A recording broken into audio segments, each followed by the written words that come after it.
How do you foster unity when it comes to getting remote teams to work together without fighting?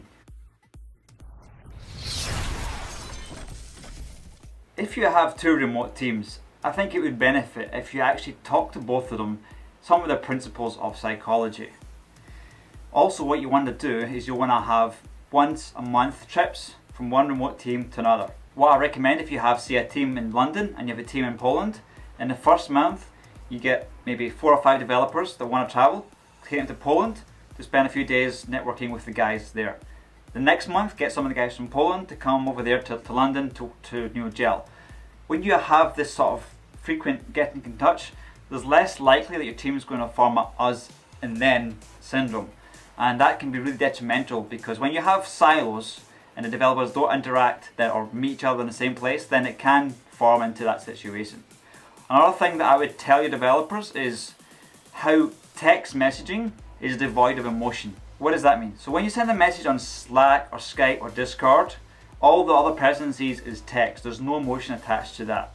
And quite a lot of times, messages can appear abrupt out of the blue, and it almost looks like the other person is shouting at them. There's no voice, there's no visual clues to get the emotion of the text across. So maybe something says something over in Skype, it looks like the other person is shouting at with you. You can then start shouting over them over Skype, it looks like almost the same, and the thing can escalate quite quickly.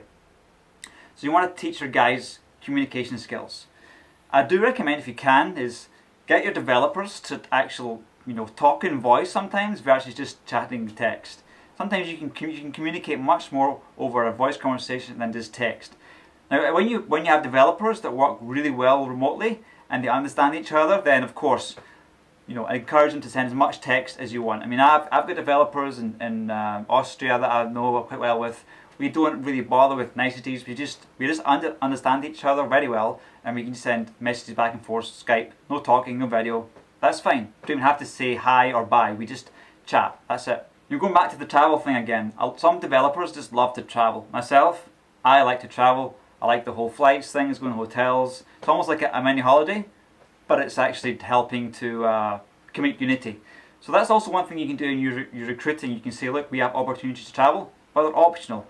Do please say that it's optional, because people with families and kids, sometimes they just don't like to travel in general, but it can help you recruit people that like to travel.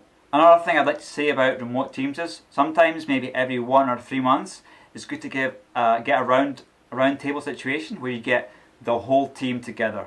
All the developers from one country meet with all the developers in another part of the country. That can really help foster unity. Also, when you take big decisions, it's important, if you can, to be kind of democratic about it. You can create tables and you can say, what do we want to do about this feature? What kind of code pattern do we want to do? Allow your developers to vote, if you like, on if you don't really understand what is the best situation. And that can be done just on a text table, or it can also be done in personal, in a round team situation. So these are just some ideas that you can have to help implement unity across your remote teams. Thanks for watching. Please subscribe if you liked it. Any questions, please ask below. Thank you.